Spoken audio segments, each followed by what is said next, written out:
I work in a mental health trust, but obviously alcohol's a big part of that, and lots of people who have it, difficulties with anxiety or low mood from time to time may use alcohol to try and help them to sort of cope with their day-to-day difficulties. Lots of potential problems in that in terms of my role, but people sometimes can sort of easily sort of slip into a road of drinking too much alcohol, really, to try and help themselves. And again, I suppose the first thing really I'd tell anybody is, just like the recommended limits are around 14 units of alcohol, 1 unit of alcohol being roughly 1 shot of a spirit, maybe, if people are drinking that. That's 1 unit. That's just 1 unit. So that'd be 14 drinks over a week's period. And that's the important thing, because a lot of people think, oh, that's great, I can go out and have 14. I can have 14 vodkas and stuff like that. But that is based on over a 7-day period, really, isn't it? Yeah, it is indeed. It should be balanced as such, really, with a couple of days off, certainly without drinking any alcohol. And again, the same for beer as well. Stella Artois is the most common or most popular bought drink alongside other different lagers. And if you get like a half a litre can, which lots of offers will be around for that currently, then you're talking about 2.3 units per can. So really? Wow, that's how much in a can of Stella, as an example. Because what we're talking about, it's about 5.5, something like that, isn't it? Well, it was 4.8, it's gone down to 4.6%. Really? A lot of beers have reduced in strength, which is great over time. However, it's just about that knowledge, really, of knowing how much you're drinking and consuming, especially if you're going to drive next day, if you're in work and stuff, because your body can only process so much alcohol, about an hour per unit, or as an average sort of figure. An hour, so for every pint that you drink, if you're drinking an average kind of lager, you need an hour to compensate for the intake. Well, you probably need 2 hours, because there's 2 units in most pints. So. Oh, right, okay, So it's an easy thing to, mistake that people commonly make, I would have thought. Very much And, so. here's the thing about it, because in a lot of cases, especially our day at the office, that kind of approach, you know what I mean, the factory's been dreadful that day, and you think, and people kind of reach for alcohol in the same ways they'd reach for a headache tablet, something like that, thinking, oh, chill me out this and what have you. And I suppose, as I say, in moderation, that's probably an okay thing, but when it goes beyond that and then it becomes almost like a form of medication, then it's a problem, isn't it? Yeah, definitely. I think the Alcohol Awareness Week, of which we're in currently, is about that relationship that we have with alcohol, really. And, historically, people have used alcohol as a means to wind down at the end of a week or a hard day or whichever, or have a glass of wine at the end of a busy day. But I think sometimes we do slip into those sort of times when we just have another drink and another drink, and a bottle of wine will nail you at least 9 or 10 units in one bottle, which, depending on the size of glass people are drinking, is maybe only 2 or 3 glasses. So I think people perhaps don't, or they underestimate the amount of alcohol that they're consuming. Yeah. I like the way you're kind of putting it into a language that people can understand there in terms of volumes. Can you put it into a simple form of how much of a problem alcohol abuse is in the country at the moment? Yeah, I think different sort of estimates will range from around just about 600,000 people who are actually dependent on alcohol. So dependent meaning needing to have a drink pretty much every day of the week. So that's a big proportion, over 10% of your population. In terms of the number of people who drink regularly, then that's certainly increased since the pandemic took place. Most alarming stats I've probably seen in the last 2 years are the number of specific alcohol-related deaths that have taken place. Really? There's been a big increase nationally, around about 20%, and it's about 18-19% in the northwest. So they're like alcohol-related liver disease and things like that as a direct causal link. But again, for me, in terms of the work I do, it's always about, can we change that over time? Can we encourage people maybe just to think about that relationship with alcohol? Because the costs for the NHS and society generally are massive in terms of the sort of pressure that will put on on NHS services over a longer period of time. How does that? Give me an example of how it does impact on the NHS when you've got somebody that's, as I say, and that number's growing all the time. Typically, where is the kind of burden being felt within the NHS? Okay, well, you have different elements, really, I think, Roy. So you've got your front end, of course, where your A&E will see massive increases in presentations due to alcohol pretty much every night. Not necessarily a weekend. There might be peak sort of times for that. However, That's where you'll see the big pressure. GP surgeons will begin to see over periods of time more and more people presenting with physical health problems that perhaps they don't actually link to alcohol. So there might be, blood tests, or if you're having an annual sort of MOT at your GP surgery, you may see increases in liver function test results. So the ability of your liver to get rid of any poisons, generally, alcohol being a poison. You may begin to see more and more of those liver-related diseases that may well be associated with that increased consumption of alcohol over a period of time. What are you talking about? Because I want to try and get as many aspects of this covered as possible, because there might be, and undoubtedly there will be a lot of people who are consuming more alcohol than they should be, but don't see it as a problem. So, say for the sake of argument, there's some kind of something not functioning with your liver. Yeah. How would you identify that? I don't know if this is your area. How would you identify you got a problem with your liver?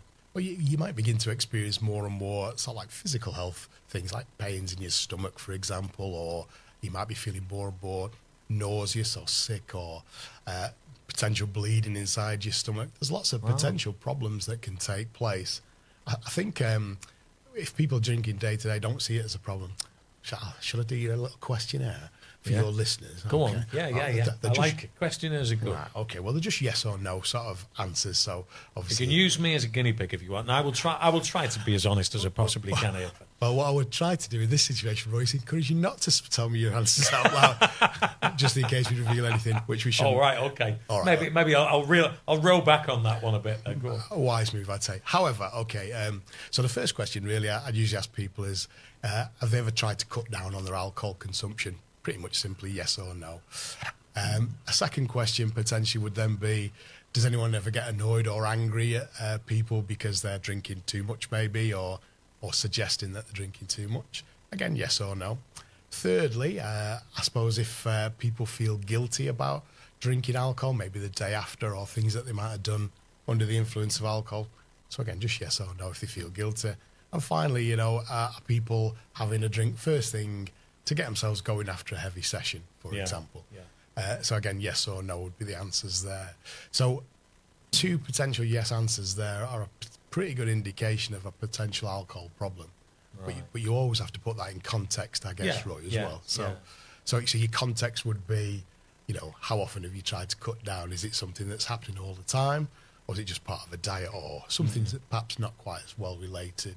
If people are getting annoyed and angry about you drinking, there might be a good reason for that. If you're starting to feel guilty about things you've been doing under the influence of alcohol, I'm sure most people may at some point have. I would confess to that, actually. Yeah, I'm sure most people throughout their lifetime will have done something.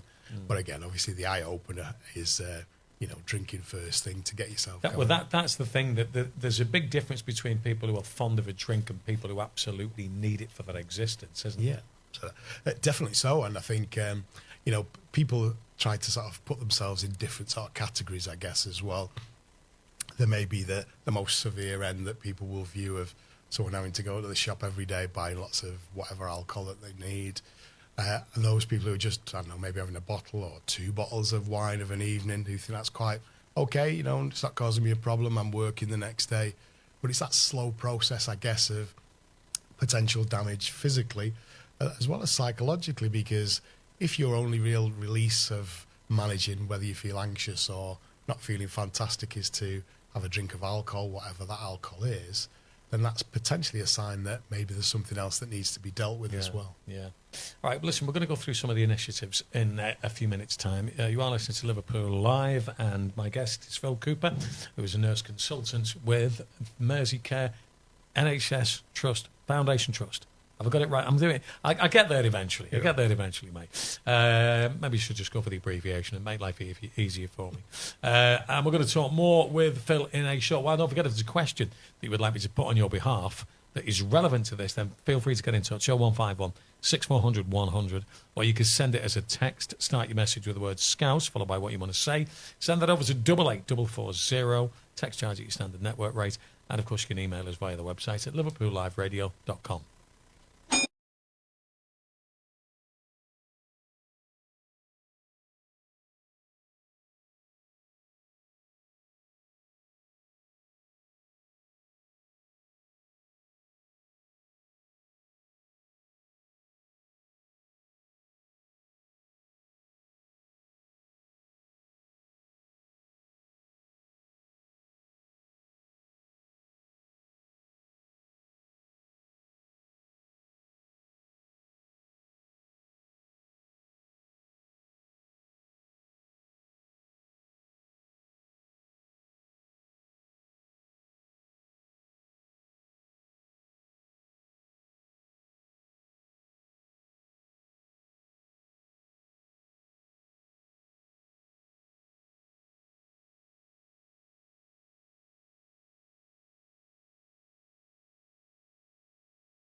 The music you know, the city you love. This is Liverpool Live. And welcome back. It is Liverpool Live. It is 25 to midday on a Wednesday. We are talking about alcohol abuse, and our guest in the studio is Phil Cooper from Mersey Care. Now, listen, this is an enormous subject as well, everybody knows. And this, we've had a little bit of a look at the diagnosis to a certain degree, some of the signs.